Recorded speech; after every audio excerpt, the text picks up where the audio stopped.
Welcome back to another episode of your Digi Hustle News. As always, I'm Wade Teamer. This morning, guys, we entered the markets in the red. Bitcoin dipping below 40K during the Asian market sell off. But that's not the whole story, guys. Of course, on January 25th, we have the annual Fed meeting. Everybody is expecting rate hikes to come from this meeting. And essentially, what that means, guys, after doing some digging, is that when rate hikes increase, it makes lower price, non profit generating assets less appealing to investors. And we're talking the top notch investors, okay? The guys that are really moving the market. So, what we're seeing in response to this is a lot of fear in the markets, as well as a broader bearish outlook on the global market in general, because over in Asia, guys, their economic condition still hasn't recovered from the whole Evergrande situation, as well as the global situation that's starting to ramp up again over there. So the investing market is very weary, guys. And then over here in the United States, much like I mentioned, everyone over here is expecting these rate hikes to come, the interest rates to increase, and that's going to make non-interest bearing assets, and in this article they use Bitcoin specifically, less appealing. So that has brought us here, guys. That has brought us to where we are now. Now, what we're looking at right here, guys, is the monthly chart. And this is where we're going to start, because this is actually the source of good news. So we have been watching the monthly chart pretty much going all the way back since June, guys. I started introducing these monthly chart patterns to you. So we have been tracking Bitcoin's progress probably the most closely for the last few months. And what we see now happening, guys, take a look at this. So on the monthly, you can see here back in October when we broke new all-time highs, maxed out at 68,350 for price of Bitcoin.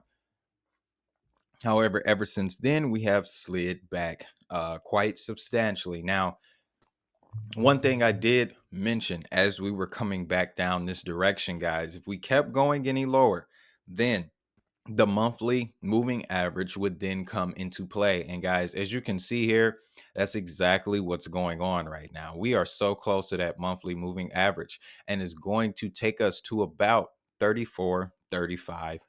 Now, what's so interesting about that is when we go over to Masari and we pull up the yearly chart, guys, we're going to pull up the yearly, okay?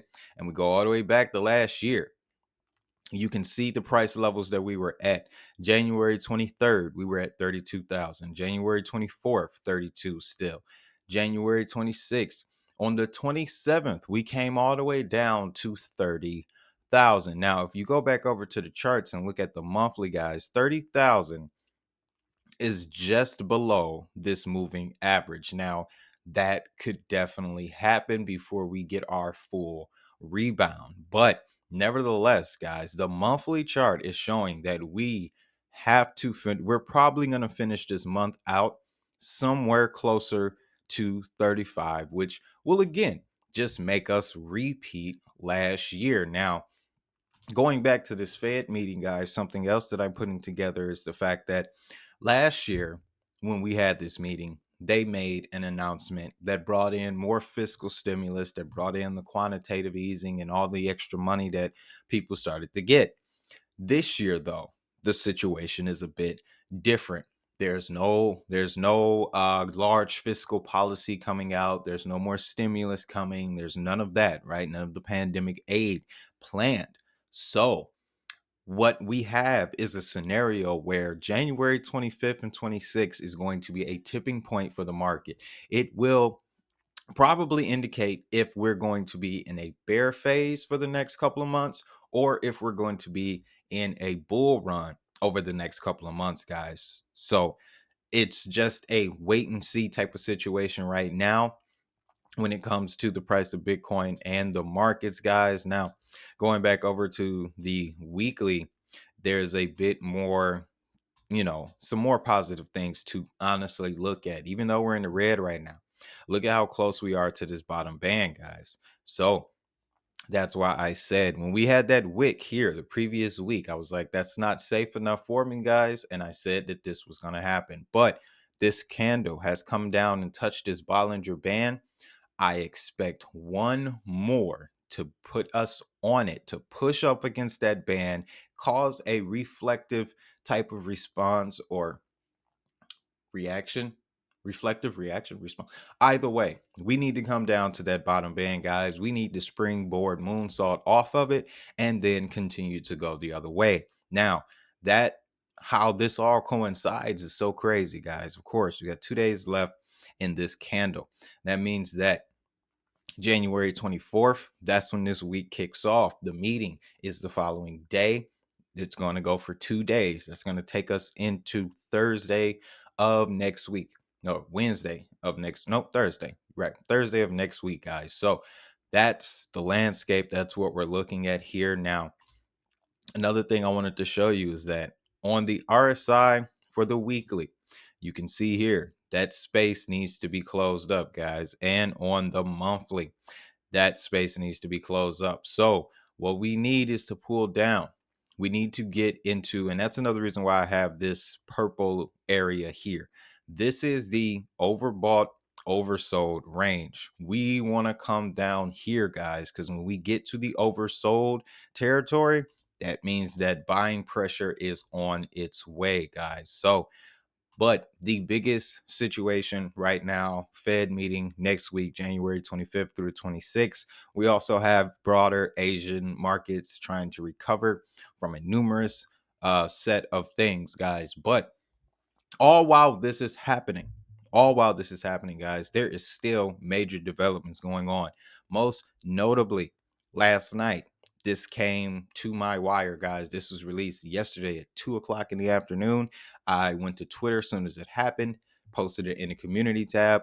In our live stream later today, we are going to go more in depth on this document, guys. Found some very, very interesting things. Also, what I found interesting, Twitter rolling out NFT profile pics, Facebook and Instagram also planning to do the same thing. Let me tell you what this simply means, guys.